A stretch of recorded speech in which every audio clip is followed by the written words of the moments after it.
Assalamu alaikum wa rahmatullahi wa barakatuh. Sorry, that was a really deep breath because I think I just got a fly in my nose. Right, assalamu alaikum everybody and welcome to Thursday Thoughts. We are here a little bit earlier than normal, but I thought that you'd be used to this because the conference was on at 1 o'clock. So inshallah, it just runs along at the same time. We today are really, really excited to introduce Sister Nadia Hawa because, as we've been saying to you for the entire week of the conference and for 2 years before that, the whole idea of the parenting tribe is to bring together mums from different places in the world, different parts of the world, different stages of life that can help each other and to grow and to become, better at doing this mumming business, as Farah Halabi calls it, right? Okay, so inshallah, we're going to try our best to do that. What happened this week was during the conference, a couple of the mums were asking about how to teach their children about puberty. They were expecting an answer from the coaches, which we didn't even get there fast enough. MashaAllah, Sister Nadia jumped in with her amazing PDF. She shared it with us. She showed us how she taught her daughter, all the steps that she went through. I'm not going to go through it now because obviously I want her to share her story, inshallah. But the point that I do want to make is that this is exactly what the parenting tribe is all about, bringing mums together so that we can share, we can help each other. And where you're puzzling, where you're worried, where you're like, wait, how do I do this or how do I do that? There'll always be someone on hand that can show you how they did it. It doesn't mean to say that we know everything perfectly well, because obviously everyone knows that no one knows anything perfectly well. But we're hoping that even our little bit of help will help you to raise your beautiful children, inshallah, on the deen. Walaikum assalam wa rahmatullahi wa barakatuh. Sister Adila, I didn't see you the entire conference. I want to see your comments now. I didn't see you the whole time. You need to comment for me now. I know you were really busy. No worries. And thank you so much, sisters, that are joining us on Facebook and on YouTube. Please do #replay. Write your comments in. We always go back to them. Some of them, sorry, I come back 2 years later. I've just noticed on YouTube, but most of them will come back within 2 weeks, inshallah. All right, I'm going to pass it over to Coach Farida. I'm just going to pop out of the screen because it looks neater with just 2 of them there. That's honestly why I'm coming out, but I'll be right here, okay?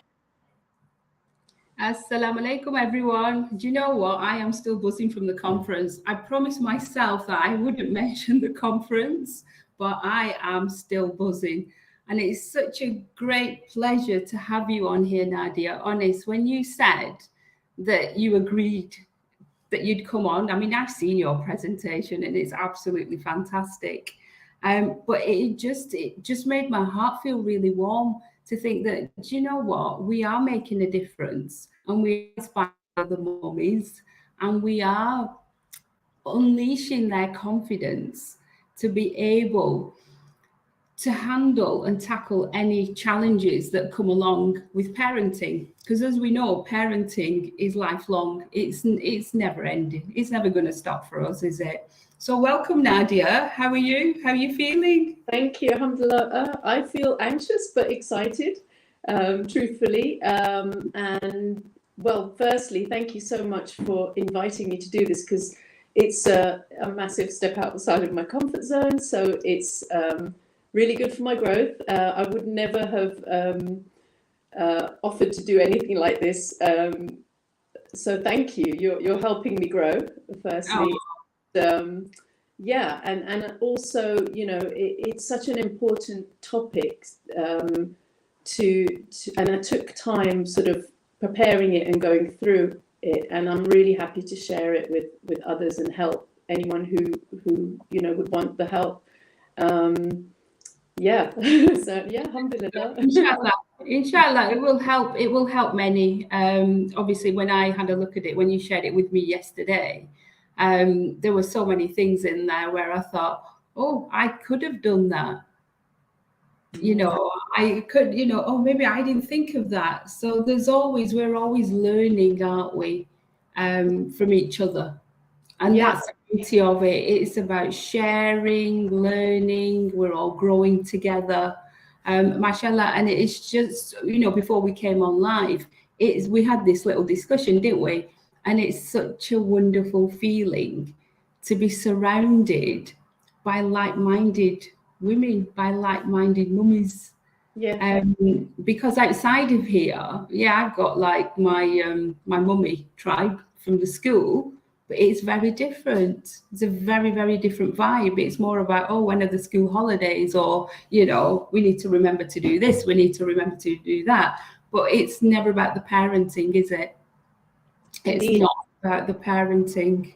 Yeah, I think it's really important to have that and just feel that there are people you can relate to, people who understand what you're going through, and you know that you feel you have a safe space to ask questions, and get honest answers, and get the help that you need. So yeah. Yeah, no, it is important. What part of the world are you joining us from, Nadia? Do you know, I never even asked you that before. I'm from Guildford in England, UK. So yeah. How many children do you have? See, I haven't asked you any of this. I'll ask you this live. So I've got a 12-year-old girl and a 6-year-old boy. Right. So yeah, alhamdulillah, they keep me busy, and I'm home with them. They're at school. They're at school, so I'm not home. When I say home, I don't mean homeschooler. They're at school, and I'm a stay-at-home mom. So that's my background. And they both come with their challenges, don't they? Homeschooling and sending them to school. Yeah. You know, they've both got different challenges. You know, I really admire homeschooling mums. I really do. And I myself think, God, would I even have the patience and the strength, the resilience to even homeschool my child? And I know that's a whole different topic, but that's always fascinated me, the homeschooling side. But like I said, they just come with their challenges. Yeah, definitely. Yeah, I'm fascinated by homeschoolers and just, you know, the work that goes into everything that they do. I've got friends who've done homeschooling as well, and it's just, you know, hats off to them really, because it's really something to admire. True.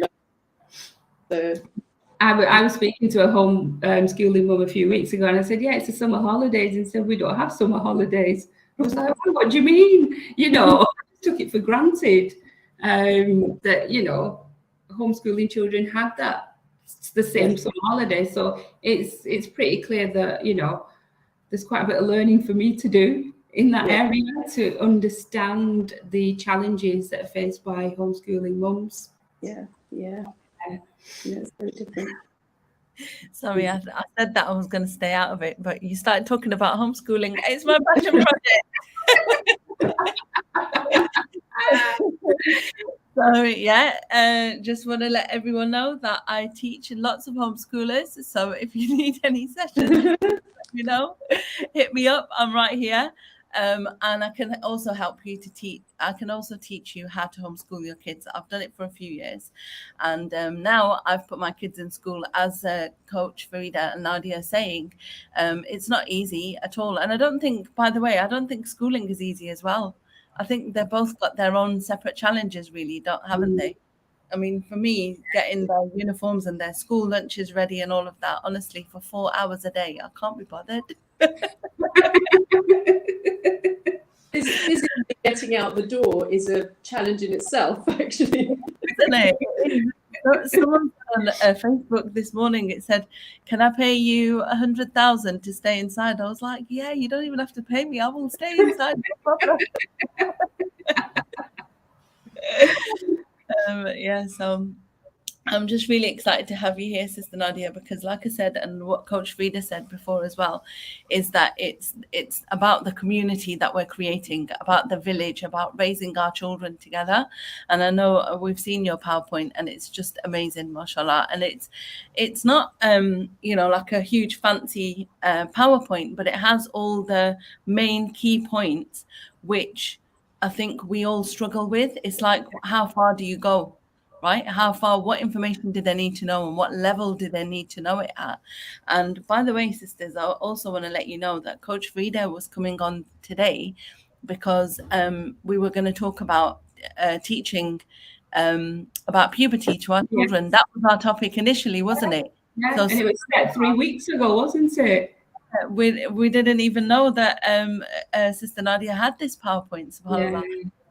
So getting us together has created this like really amazing, I want to call it a think tank. I feel like it's really vibrant and really like everyone's talking and chatting away. And alhamdulillah, it's just creates that environment that we wanted, of everyone sharing and saying, hey, this is how I do it and that's how you do it. And again, when I was off screen and Coach Frida was talking about your WhatsApp groups for mums at school, we normally talk about kind of logistical things, isn't it? Like school holidays and homework and trips, and have you paid the dinner money, and have you done this, and just all the practical stuff.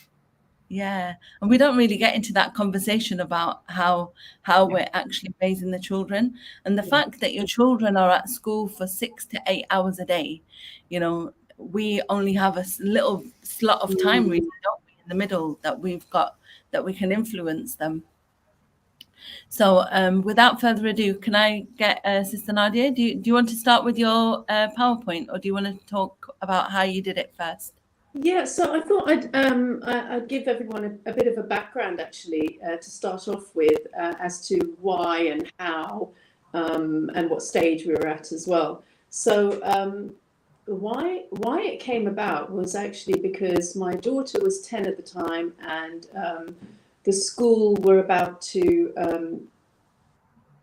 they'd sent the parents a series of videos teaching children, that they were going to teach children about sex education, and I was really grateful that they'd sent it to the parents before actually showing the children. So I had the opportunity and took the opportunity to watch everything and vet everything. And I found so also previously at this point my daughter had a certain amount of knowledge in terms of she knew about menstruation, puberty.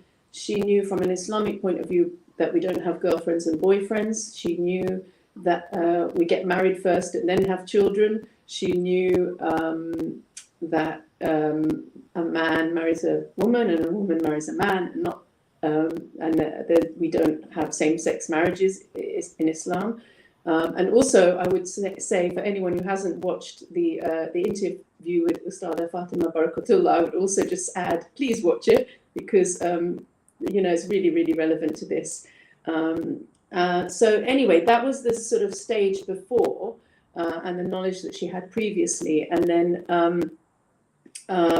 so I watched the videos, and I found bits of it that I felt a little bit uncomfortable about. So I felt that some of the visuals were a bit too much for my child.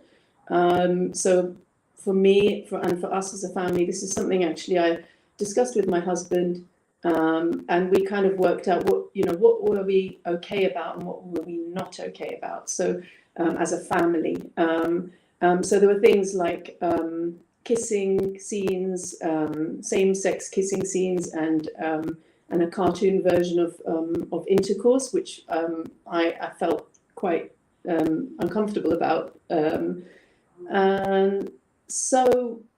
I got advice from family and friends as well who have children who are older, and also some parents friends who are at the same stage as me as well.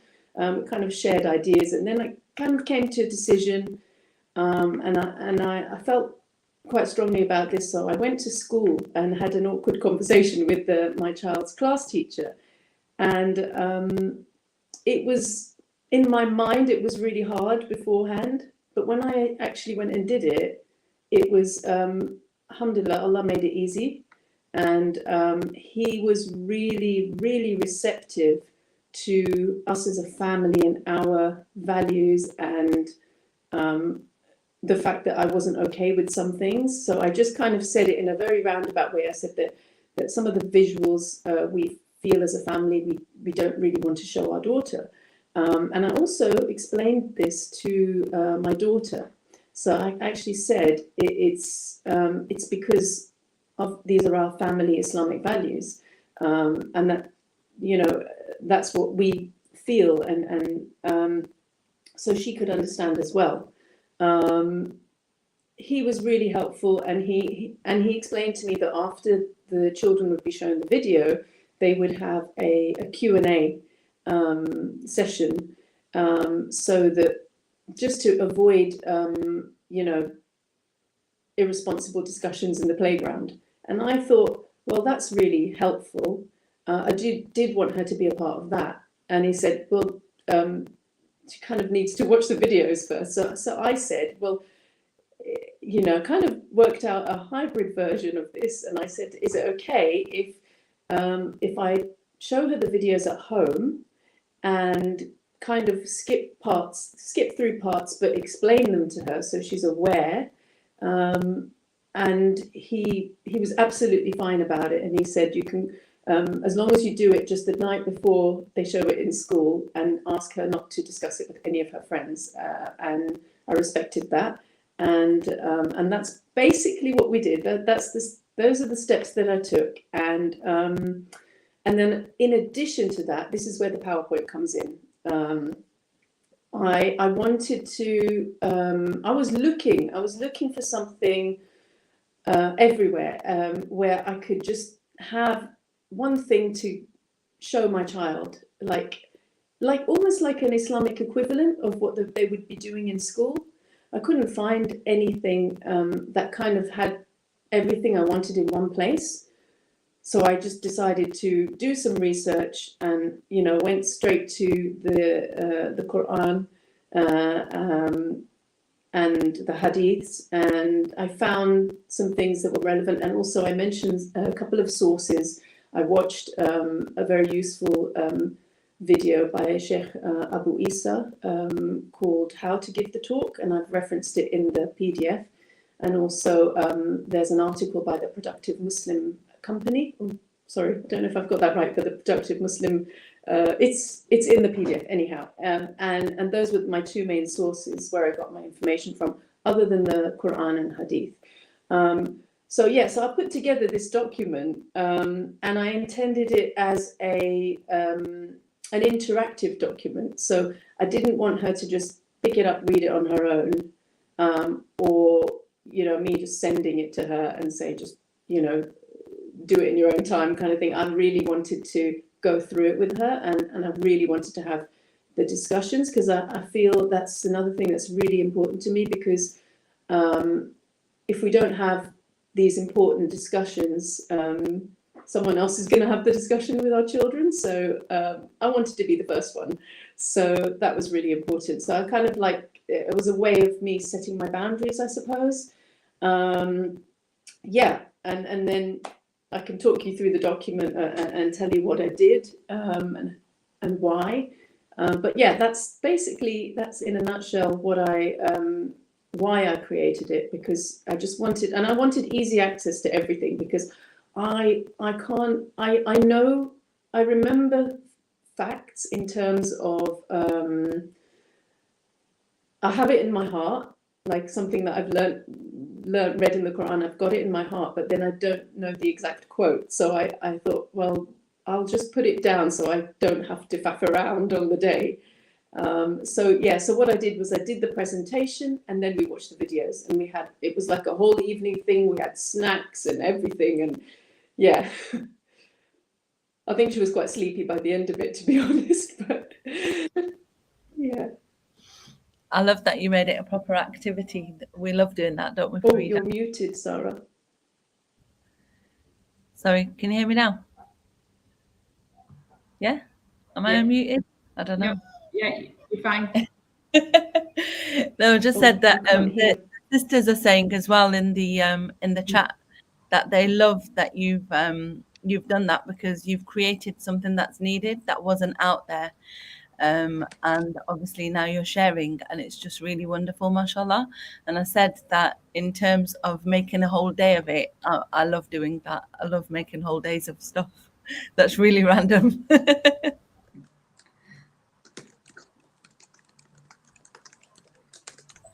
I don't think Sister Nadia can hear us, Farida. Can she not? Maybe there's something wrong with the volume. She put in the chat. I can't hear you both.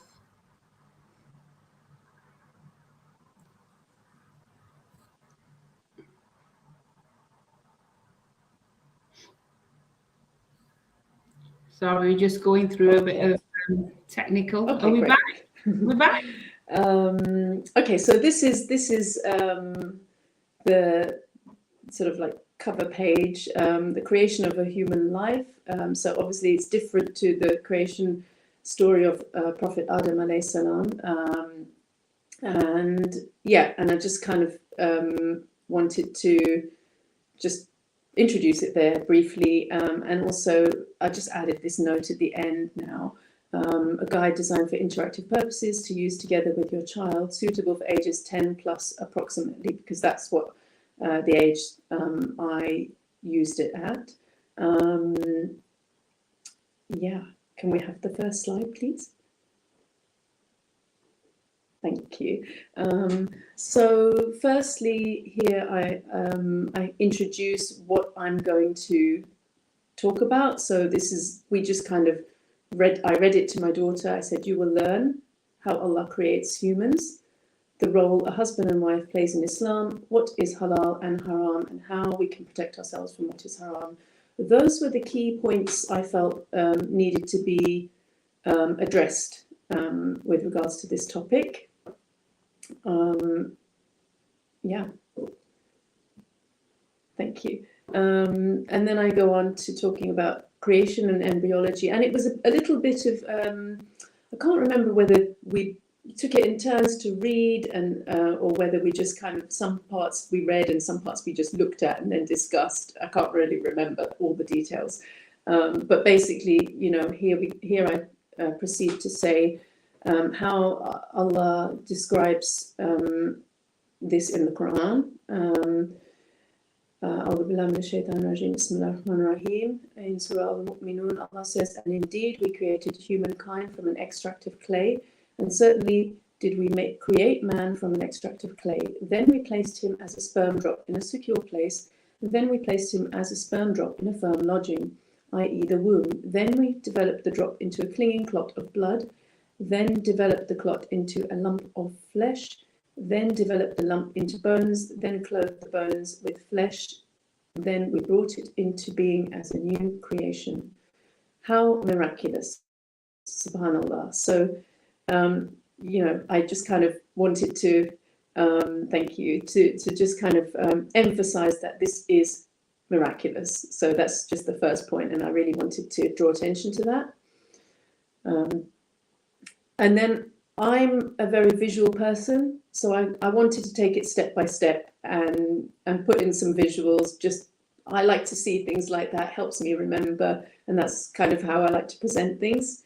So the step one is there's an extract of clay, then the sperm drop is placed in a secure place, then it is placed in a firm lodging, and then developed into a clean clot of blood, and then there's further development and growth. And then, dun dun dun, clinging clot of blood is developed into a lump of flesh. The lump of flesh is developed into bones. The bones are clothed with flesh. Allah brings it into being as a new creation. What a miracle, subhanallah. So again, another opportunity to reflect on Allah's miracle. And, you know, you can kind of like have a mini discussion about it. Like, wow, that's just amazing, isn't it? And that sort of thing. Just sort of see where the conversations take you. And that's kind of what we did. And then it's kind of like, now what? You know, the next step, you may ask, how is all of this possible? So then I then again quoted from the Quran, where Allah says, it is He who created you from one soul and created from it its mate, that he might dwell in security with her. And when he, i.e. man, covers her, she carries a light burden, i.e. pregnancy, and continues therein. And when it becomes heavy, they both invoke Allah, their Lord.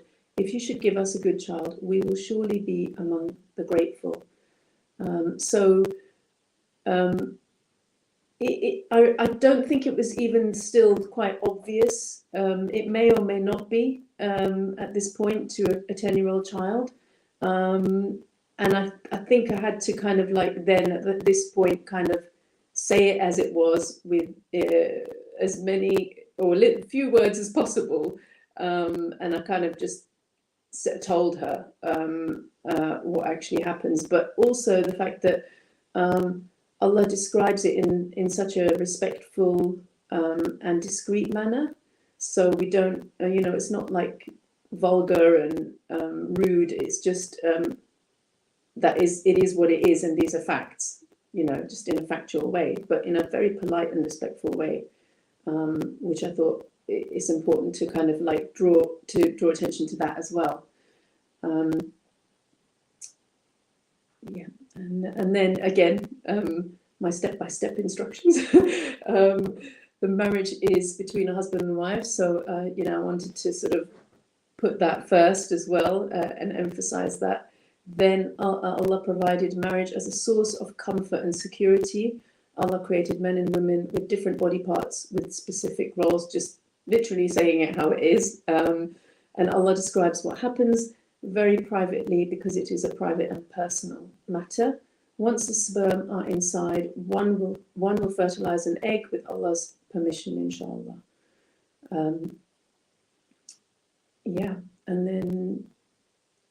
And then I kind of elaborating a little bit more. The act where the sperm enters a female body is commonly known as sexual intercourse. If an egg is fertilized, a woman becomes pregnant. The pregnancy develops in stages in a very specific order ordained by Allah.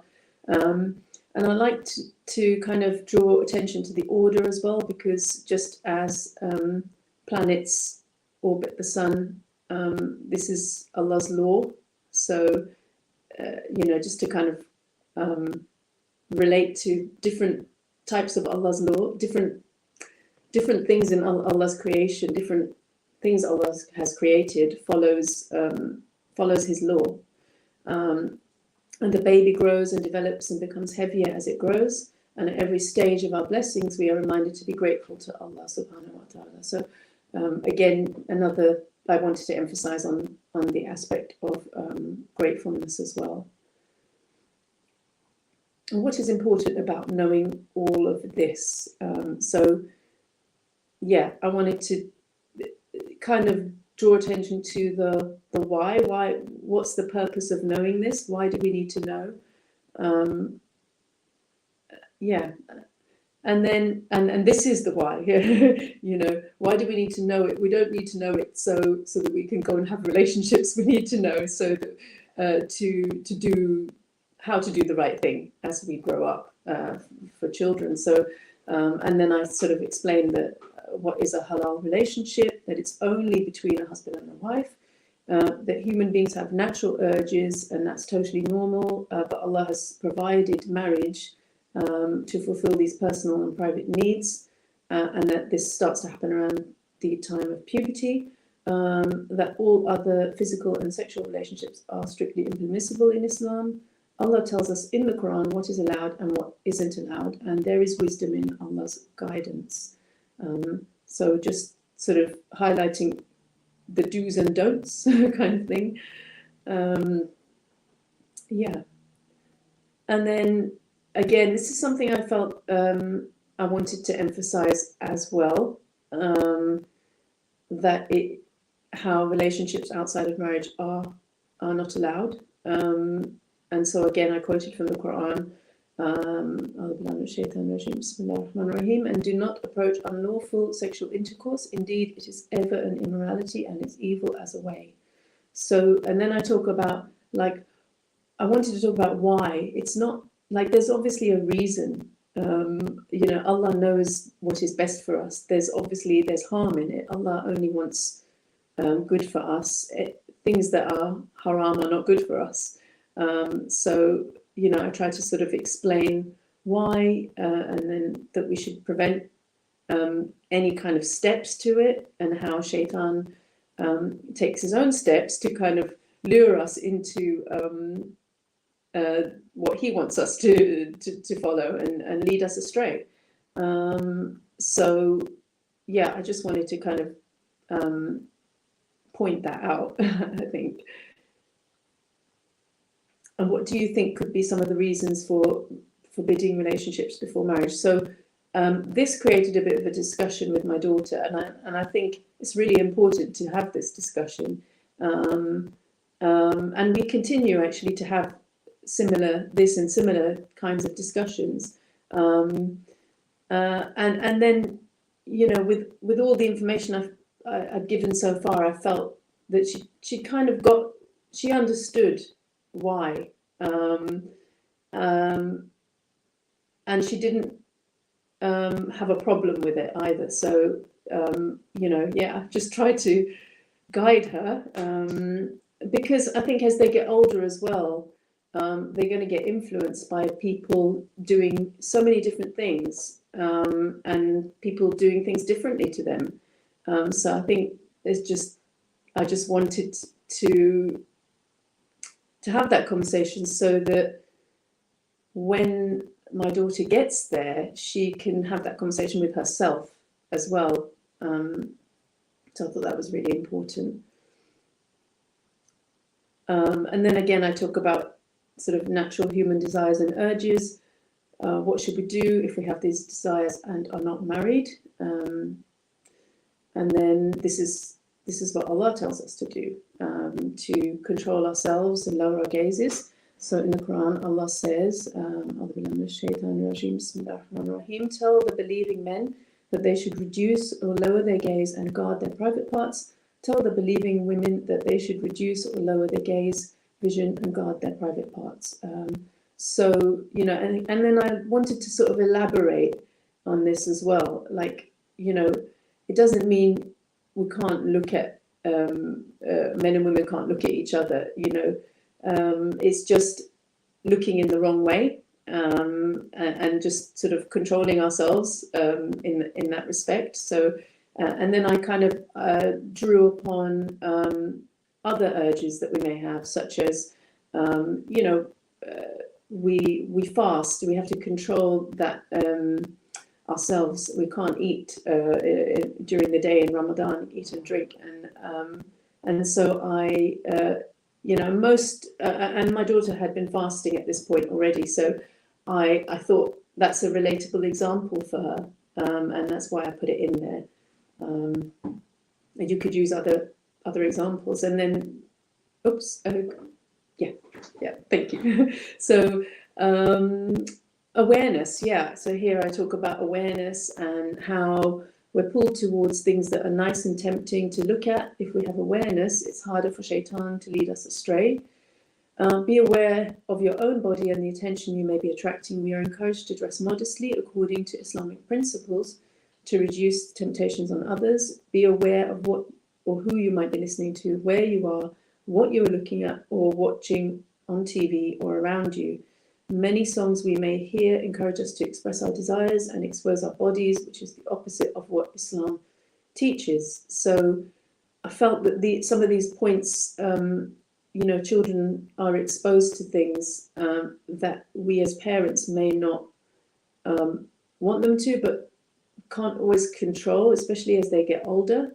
So I wanted this awareness bit to be quite strong, as in, like, as you get older, it's something to think about, and again, have that conversation with yourself. And again, you know, I'm happy that I presented this to her, because I can then later on refer back to it and say, remember we talked about awareness, and, you know, and just kind of keep, it's an ongoing thing, you know, just keep talking about this as they get older. And I'm learning all the time. So I don't know what's going to happen in the future, but I feel, you know, I just wanted to do the best I could at this time with the knowledge that I have, and the access to knowledge. Alhamdulillah, amazing knowledge out there. Yeah. So yeah, this was just a funny bit that I added a couple of days ago.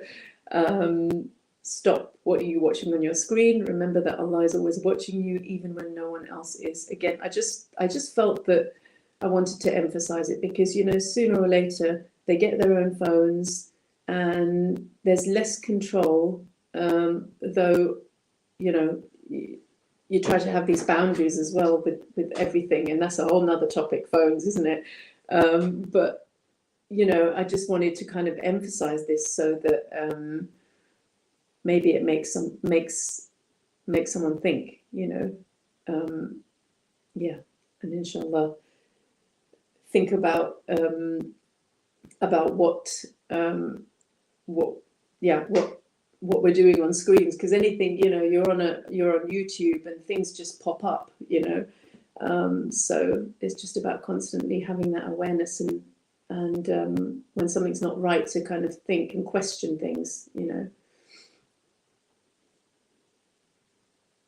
And remember, as you get older, there will be pressure from society to look like and do what everyone else is doing. Always ask Allah to guide you and protect you and be guided by Allah and not by society. So I wanted to talk about that as well. That's all right. And yeah, it just because, again, when they get to sort of secondary school, and there are other influences, especially during the teenage stage. I wanted to be able to have that little reminder to just ask Allah to guide.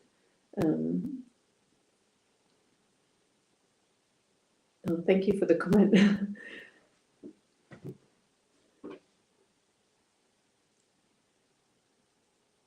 Thank you. So I talked about Jannah and Jahannam, and how the Prophet Muhammad sallallahu alaihi wasallam taught us that paradise is surrounded by adversity and hellfire is surrounded by lusts. So again, I wanted to have a little discussion about what they might be. So this can open up a whole interesting discussion, and you know, and then I wanted to sort of talk about why is it important to know this hadith and keep it in mind. You know, again, it's just going back to that importance of having the awareness throughout our lives for anything, whatever we're tested with. And then I sort of talk about some ways to help lower our gaze other than getting married, because they're probably not going to be getting married at, you know, whatever age, 12, 13. So, you know, yeah, it's just find good friends with similar values so you can follow their footsteps, and encouraging each other to control yourselves.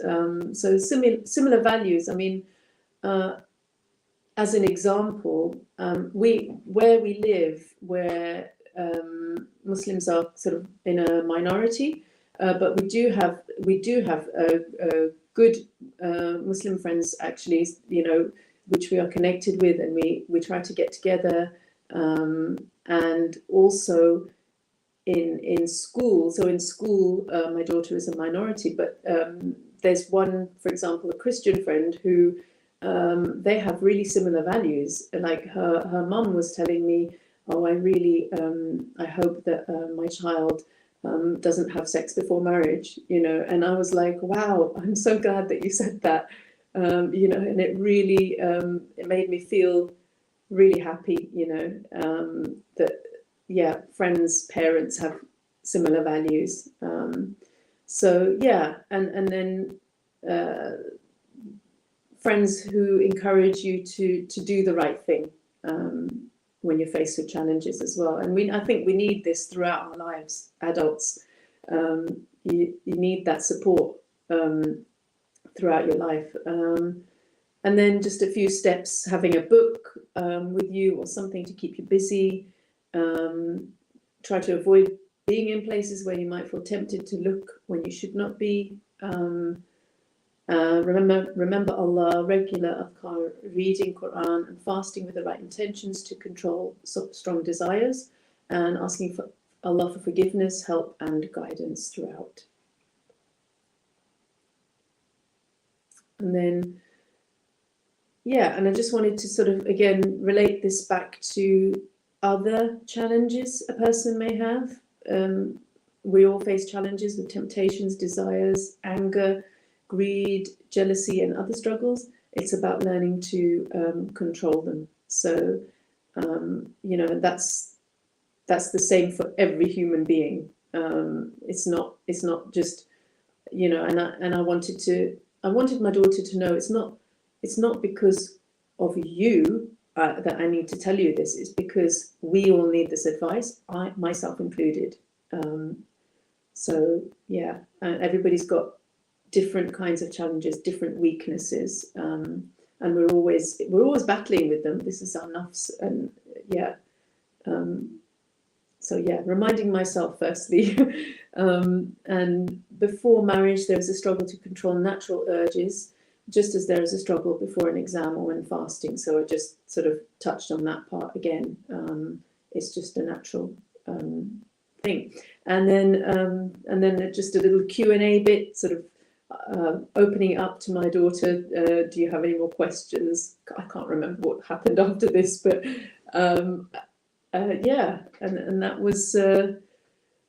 And these are my sources. So How to Give the Talk, The Birds and the Bees by Sheikh Abu Isa. It's an amazing YouTube video, and I got a lot of wisdom and learned a lot from that. Alhamdulillah. And the Productive Muslim Company, 6 tips to help lower your gaze. That's right. That's the article that I read.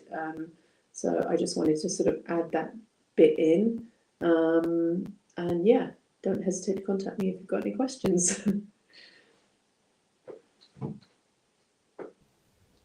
That was really wonderful, mashallah. I really, I mean, I've read your PDF before, obviously, but hearing it from you was actually something quite different, because when you're reading a document, you don't really hear the person's voice in there. Mm-hmm. I think she can't hear us, Farida. Can she not? I think. Can Nadia? No. Can you hear So I us? still can't hear you. Can you hear me? Yes. We can hear You you. Yeah. I don't know what happened. Okay. Just check if you're. Let me just tell her if the microphone or if she's using headphones.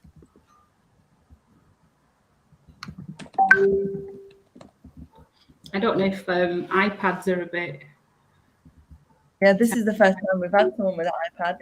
Yeah. So yeah, it's all on my iPad, so it's not. I haven't got any headphones. I'm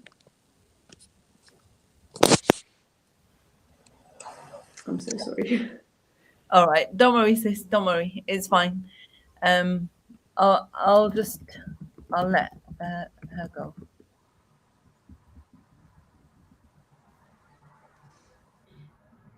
All right, don't worry, because I feel like I'm panicking a little bit. That all was right. amazing. I had the privilege of listening and going through that presentation with Nadia yesterday, because we did a bit of a practice run. And I've told her before, I said, as she was going through it yesterday, I thought, I wish I had something like this a couple of years ago. Just, you know, like as one resource that you could use instead of trying to find bits of information from everywhere. Yeah, I completely agree with you on that. Yeah. Yeah, And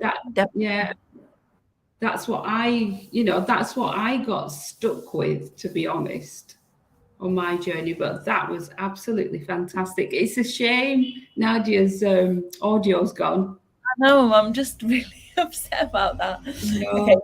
Okay, inshallah. We'll just talk about it ourselves. Well, you carry on, Farida. It's too loud. So yeah, I mean, I thought that it was the way that Nadia's presented, and then the way that Nadia's put all the information together is really, really useful. And depending on what age range you use it for me, I think it's kind of aimed at the sort of, I know she's put 10 plus, but it may even be 8+. You know, and that's the kind of conversations that I started to have with my daughter at that age. You know, and they are difficult conversations because we put them in the difficult box, don't we? We put these conversations in the difficult box, but it's to make sure we don't put them in the too difficult box. Never have a too difficult box. It is difficult, but don't put it in the too difficult box. I was obviously Nadia, you know, joined us kind of, you know, the agreement was last minute. I was going to come on and talk about a lot of what Nadia's talked about, but I just love hearing her side. To be honest, I've never really discussed my own personal puberty journey, but my kind of relationship with my daughter and how I've helped my daughter through puberty and helping her now. So it's very refreshing to hear another mum's journey. And there's a lot to be taken from Nadia's presentation. So we kind of think at the time, when is the right time to have these conversations? We're kind of told that it should be this age range, it should be that age range. All children are different. From my personal experience, my daughter at the age of 8 came home from school, and gone are the days of, Mummy, look, I've drawn a picture of you and it looks nothing like me. Gone are the days where she comes home with all this artwork that looks a complete, you know, I'm saying, oh, that's really creative. Gone are the days where she's coming home with books that are like that thin and going, Mummy, shall we read? And I soon had a realization that Farida, she's growing up. She is growing up. She is not a little girl. She is becoming a young adult. So one day she comes running home and she goes, Mom. I'm like, what? I thought, what's she going to tell me? And I never thought anything of it. I was cooking. She said, Mum, such a body started a period. And I was like, oh, okay. And I carried on cooking because I didn't know what to say to her. And I thought, do you know what, Farida, that's absolutely fine. You just carry on cooking. I thought, oh, okay. Do you want to go and have a shower and get changed? And that's when I realized, you know what, Farida, this is the right time to have that conversation with her. I didn't do it straight away. And she didn't mention it. But then she started high school last September. She started high school. And I knew from the school curriculum that sex education and all the LGBTQ, whatever, how many letters they are, and everything was going to start to come into it. Obviously, she goes to a mixed school, boys and girls. And I knew I'm going to have to start having this conversation. But what I was very mindful of was I didn't want my own experience from when I was a child. I'm a child from the 70s. So yeah, I am that old. I didn't want that to influence how I was going to have my conversation with my daughter. And I had a very, I would say, horrible experience. It was terrible. So I thought, right, what do I need to do? First of all, I need to accept that she is, you know, she is that age. I'm not going to go around in my head thinking, I can't believe she's 12. I can't believe she's 11. Right, Farida, accept it. So that was my thought process. So I didn't make any of that reality. Thought, right, okay, she's that age. I've accepted it. Anybody that knows me, I'm a planner. So I thought, right, what do I need to do now? And this is where I got stuck. And if I knew Nadia a few years ago, I would have used her PDF. But instead, I had to pull from my own knowledge. I had to find, I looked through books. I got all my books out and I thought, let me find, where do I start? What do I tell her? So I thought, right, Farida, you're just going to have to tell her how you want to tell her. And I got kind of excited at that point because I thought, you know what, this is going to be a great opportunity to have a conversation with her about something that's really important. So I thought about the timing, a little bit about the structure. I thought I'm going to be led by her. But I just said to her casually at a weekend, on Sunday, we're going to have a conversation about, menstrual cycle. Yeah, that's fine, Mum. And I thought, I hope she's going to listen. I hope she knows what I'm going to be talking about. I thought, that's fine. So I sat on a bed. I said, right, come on, good son, let's have a conversation. What do you want to talk about, Mum? And I said, let's talk about the menstrual cycle. Oh, periods, she said. I went, yes, periods. So first of all, I asked her what she knew. And she said, I don't really know much, Mum. This is what I've heard that, you bleed and then you have to use, sanitary towels, and, there's a few girls at school who have started their periods. Mum, when am I going to start? What's going to happen? So I said, come on, let's prepare. So I focused more on the practical side of it. So I actually demonstrated with her. So I got, her underwear, and I got a sanitary towel, and I sat there on her bed and I showed her how you put a sanitary towel on and put it in her underwear. I said, this is how you put it on. So she was saying, all right, okay. I said, do you want to have a go? And she said, yeah. So she did it. So I said, right, well, let me tell you a little bit about why we have a menstrual cycle. And she says to me, Mum, does it just happen once and that's it? And I said to her, I said, no. I said, it happens every month. Every month? I said, yeah, it can last from anywhere between 3 and 10 days. 3 and 10 days? She's like this. She says, so 3 weeks, no period, and it's all, and then all that. And you have that every month. For how long, Mum? I said, it can go up to your 40s, your 50s. And she went, I don't like that. I don't like this idea. So I thought, right, I'm going to have to put a positive spin on this. So I said to her, do you know why we have a menstrual cycle? She says, no. So then I went on to talk about how special women are and how special women have been made by Allah and what qualities we have. So I went on to explain to her about, and I used the correct terminology. So I went a bit like Nadia, I didn't fluff any words up. So I used the word sperm. I used the word fallopian tube. And I actually drew a diagram and I showed her. And I used the word eggs. I used the word ovulation. She kind of got a bit stuck with that. So I thought, right, I'm going to leave that one out. That's not for now. And I said to her, if you don't have a menstrual cycle, you probably won't be able to have children.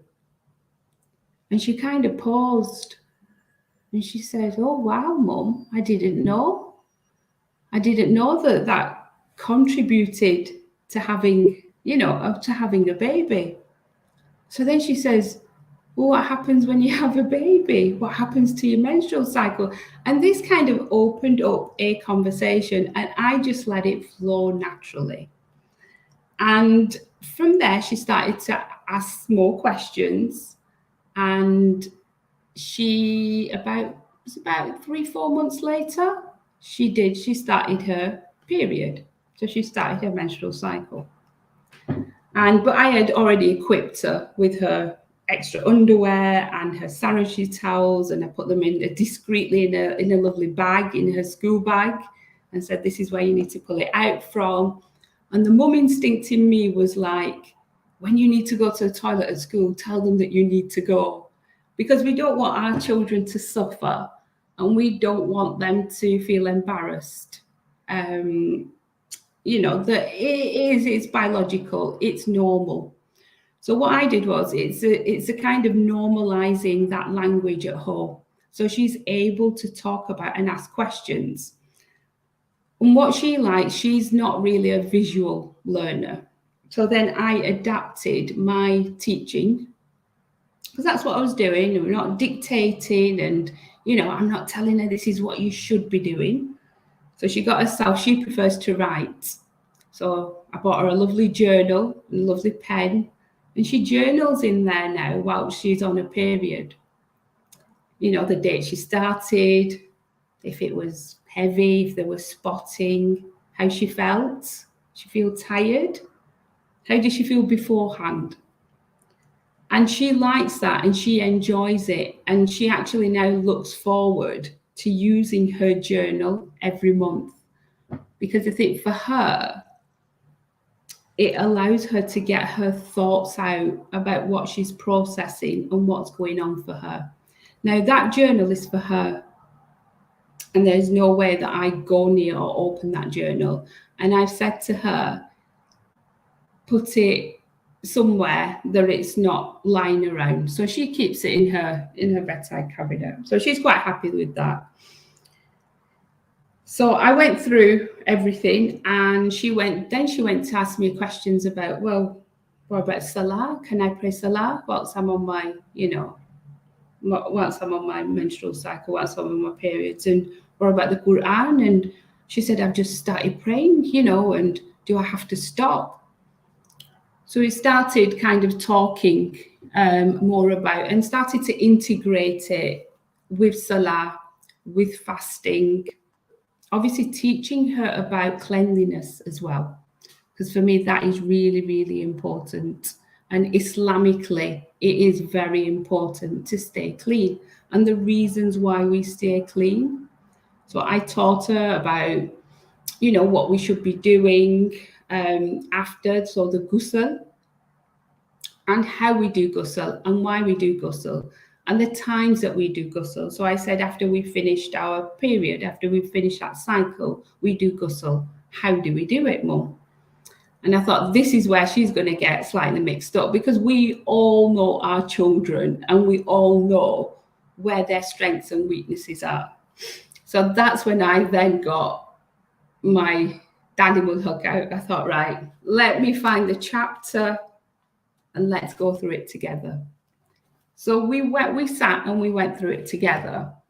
And then I asked her what her understanding was of the menstrual cycle, of the actual ghusl. And she said, yeah, Mum, I'm fine. And she repeated in her own language. So I thought, right, she understands. And now she's like, do you know what, Mum? I love that kind of side. I love being a woman. I love how it's all changing. So I said, how do you feel about your body changing physically?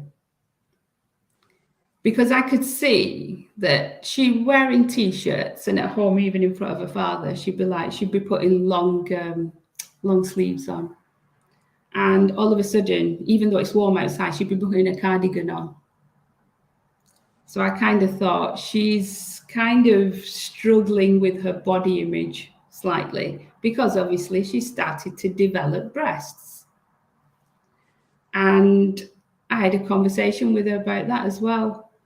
Not in the same day. I left it, and I then went on to explain how the menstrual cycle obviously works, and we chatted about that. But then we talked about obviously the having a baby and the pregnancy, not going into too much detail because everything has to be age appropriate. And then going on to talk about the body changes, and even to the point of why we have breasts, why we develop them, and what their purpose is.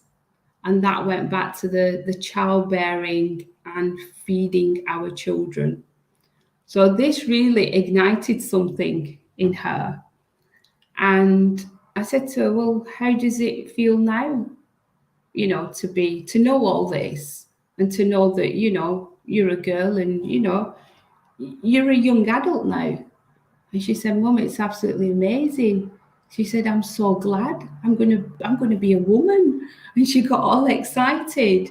So because what I was slightly afraid of was I was slightly afraid of the negative side of it. I don't like this. I don't want to be on my period, and I've got the stomach cramps. So while she's on a period, she says to me, I love it. I says, why? Because she said, you take extra care of me. And I do. You know, I give her a little hot water bottle, you know, put it on your stomach, put it on your back, you know, and I'm a bit more lenient with her. You know, you don't have to, oh, Mum, I'm tired. Okay, sit down. You know, get your hot water bottle, you know, fill it up with and sit down. But I've also talked about the nutrition side of it, because I think that's important as well. And I know one of obviously our coaches, Yusra, will be absolutely, you know, fantastic at explaining this a lot more. But I kind of said to her that, you know, we have a more, what we're losing, we want to replace it as well. So we eat a lot more spinach and broccoli and fruit, and just to get her thinking to start to look after her body. And to think, do you know what? Yes, I am going through these changes, and the good foods that I eat will help me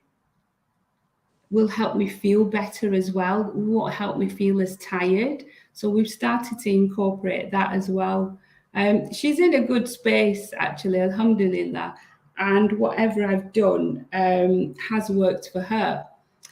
And whilst I talk to her, I do add a bit of humour in. And that's not to say we make fun of the situation. That's not what I'm saying.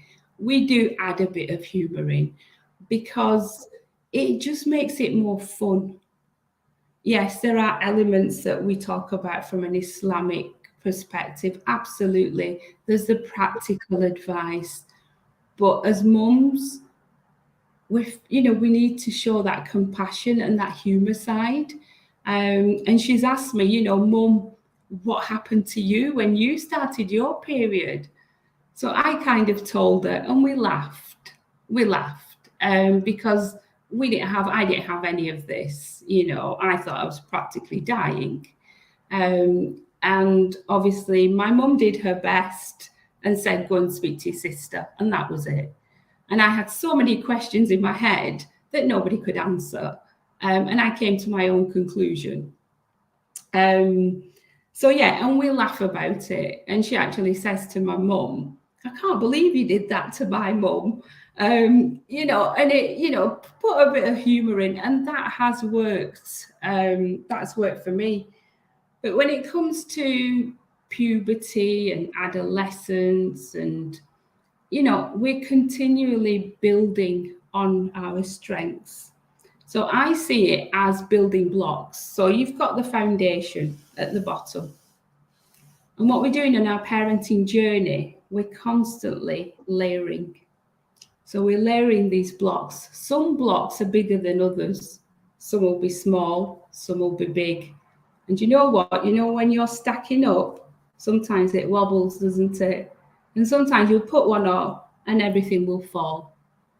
And that's how I see parenting journey. It's okay if everything falls all of a sudden, because then you're more equipped to start building again, but knowing that you're not going to put that small block on top because it's going to fall off. And that's, for me, that's how parenting is, and that's the journey. And I am going to, heartedly tell you on here that joining the parenting group, not even as a coach, but when I joined initially and tuned into the first conference, that is when I thought, you know what, I'm not alone with my parenting journey. Before then, I was alone. And hence why I scrabbled around for information and resources, and I didn't know where to look. But now, hand on heart, I know when things start to come along and things start to change and Gulsum starts to get older and there'll be different challenges, guaranteed there'll be somebody on here who has gone through the same and will be able to advise me, assure me, and I'll think, you know what, this is okay. So I just wanted to end on that positive note. So that's my little story about where I am so far. And I know things are gonna evolve.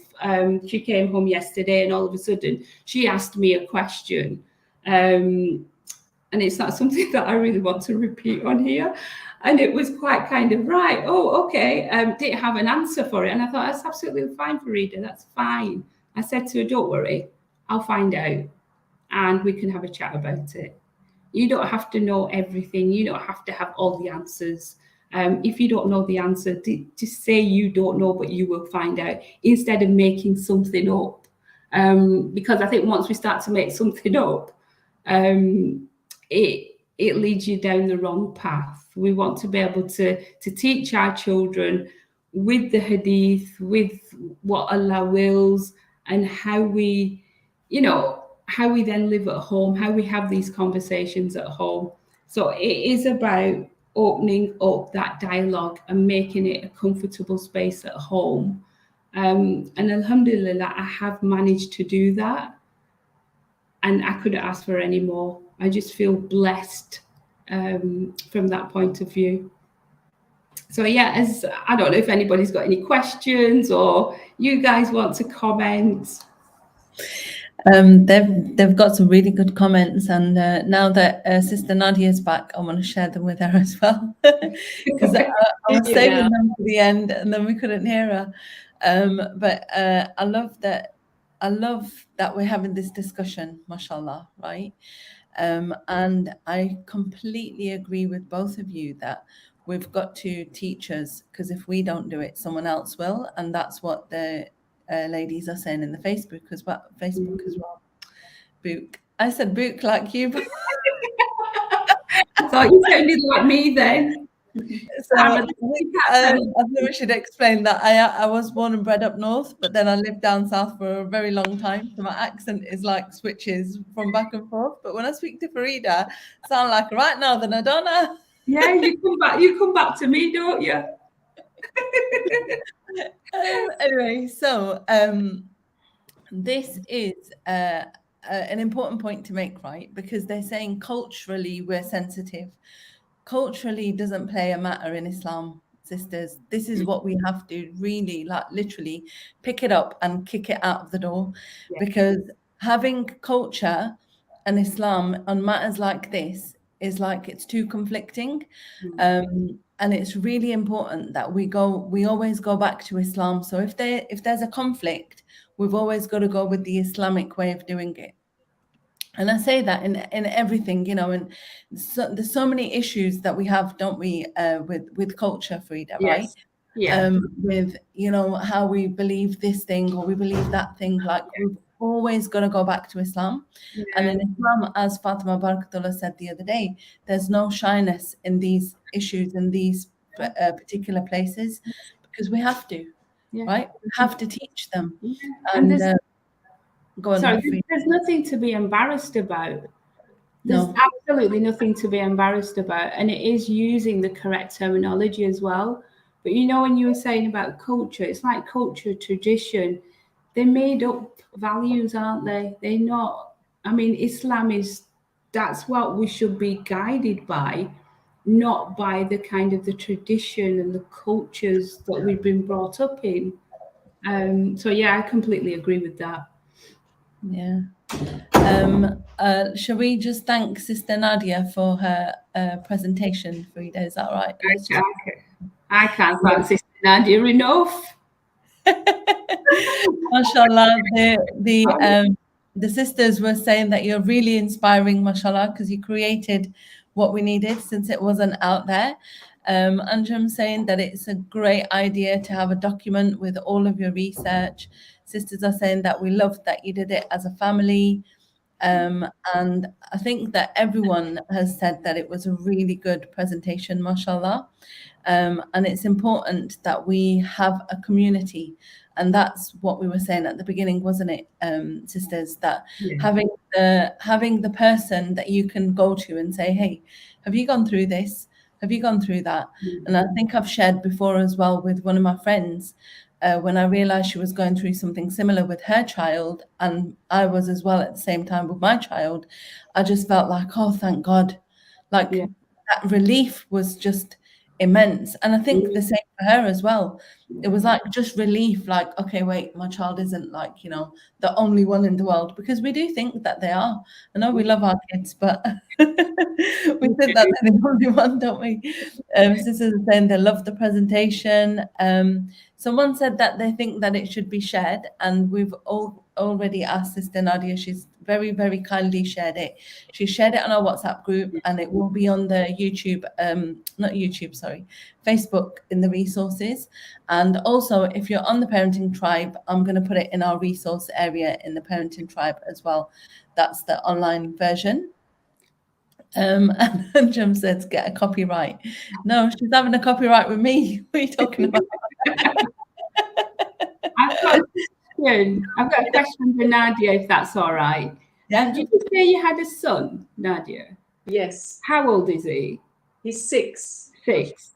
So you know the presentation, will you be using the same one with your son, or do you need to adapt it? What are your thoughts kind of between, you know, sharing this with a girl as opposed to a boy? Such a good question. And funnily enough, my daughter asked me this exact same question this morning on the way to school. She said, do you think you would do that? And I actually thought to myself, I honestly don't know. That's my answer.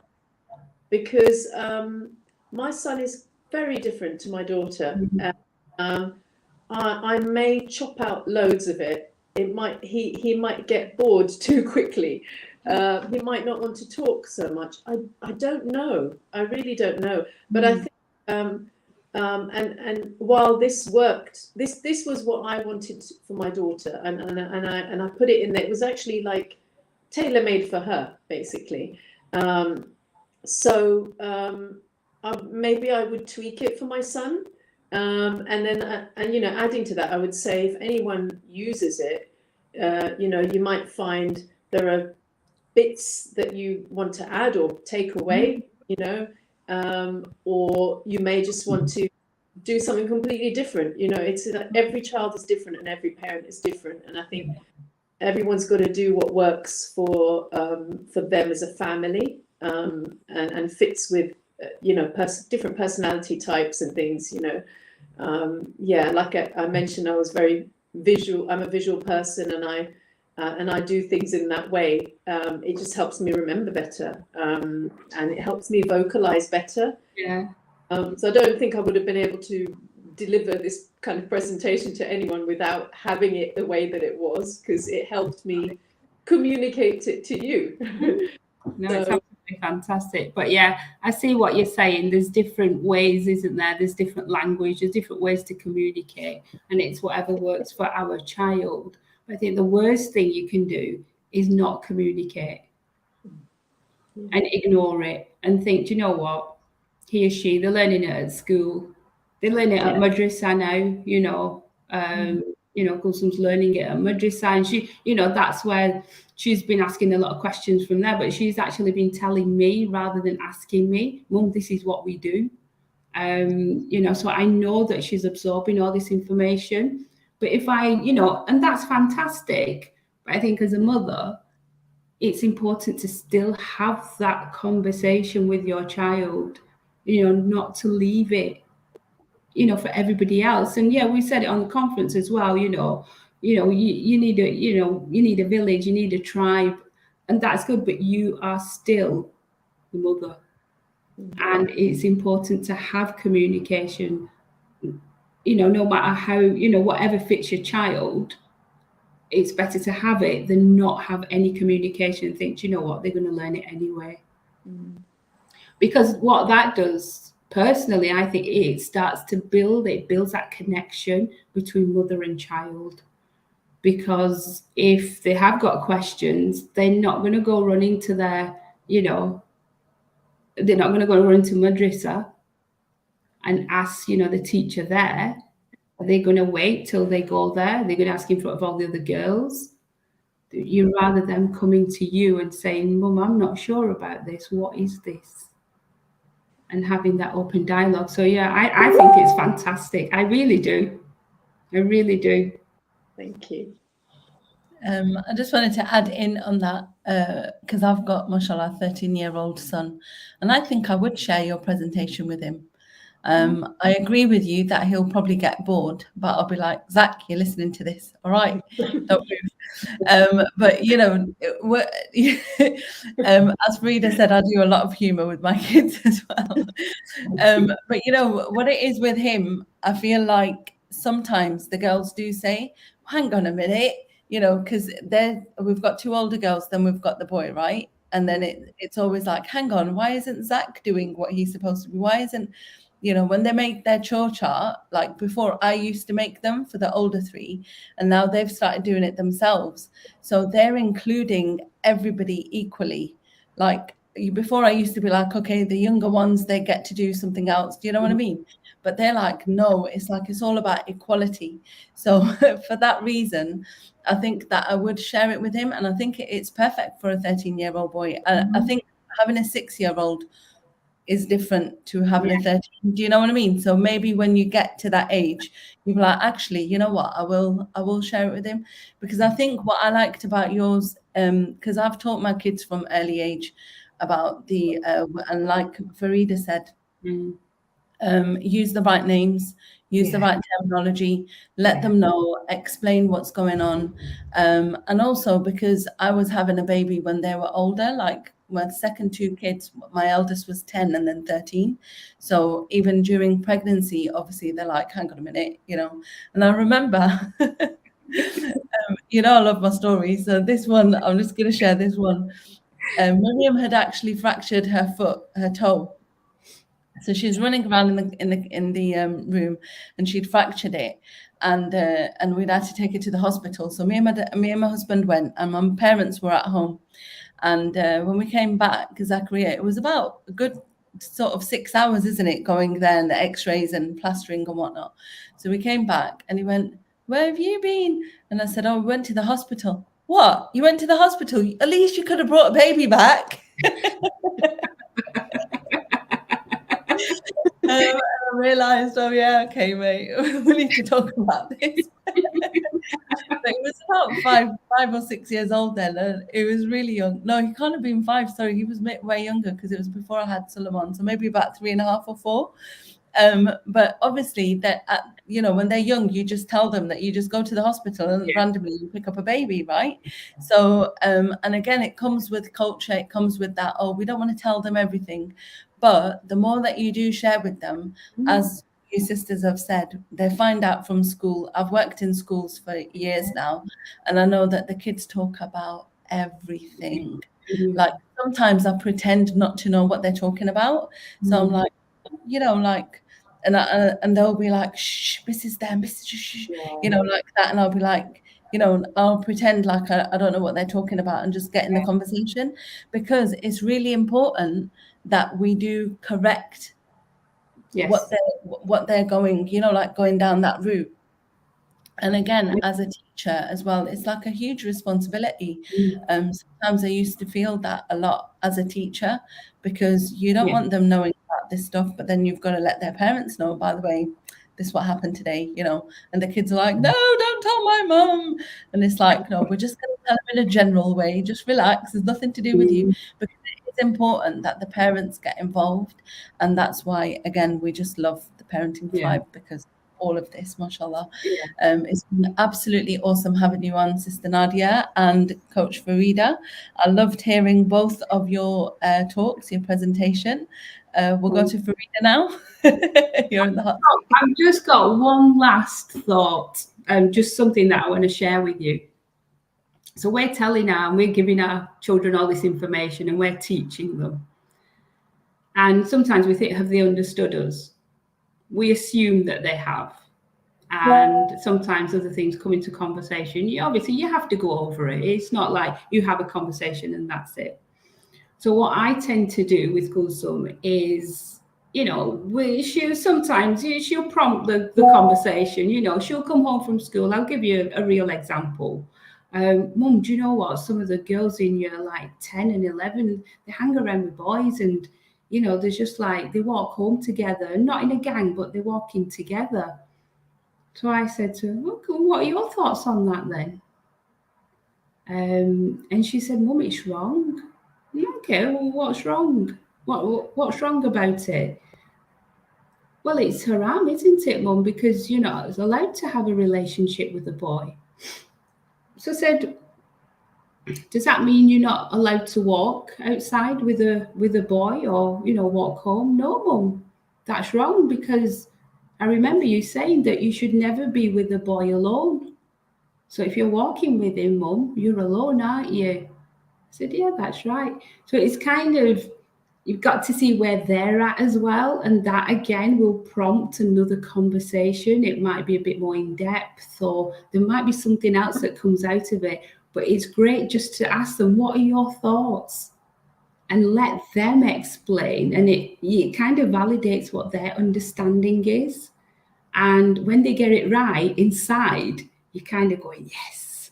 You know, you're going, yeah, she got it. You know, it's fine, she got it. And it's such a great feeling. It really is. So, yeah, I just wanted to end on that. I'm aware it's nearly 2:30. So, yeah, I am going to stop there.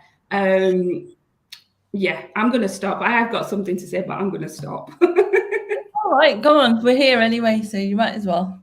Well, I know the ladies in the group were talking about menopause. So, yeah, I've gone through the menopause and my periods have stopped until some started. So when I say fun and humour, we bring some of that in together. And I think me and Yusra, Coach Yusra, are going to come on and we are going to do something about the menopause, because again, that is a subject that we don't really talk about. Yeah, so it's really wonderful, mashallah. If you're not in the WhatsApp group, please, sisters, do join us in the WhatsApp group. If you need the link, check. I'll pop it in the comments in YouTube and in. Wait, I'll just grab it now, and I'll put it in YouTube and in Facebook, inshallah. And we just want to thank you all for coming. Thanks, Sister Nadia. Let me just pop you back on the screen there so we can thank you properly. Just, you know, Jazakallah khair. Thank you so much for coming on. I know it wasn't easy for you. You're not YouTube or Facebook, you know, you don't come on live. I think it's probably your first live, right? Ever?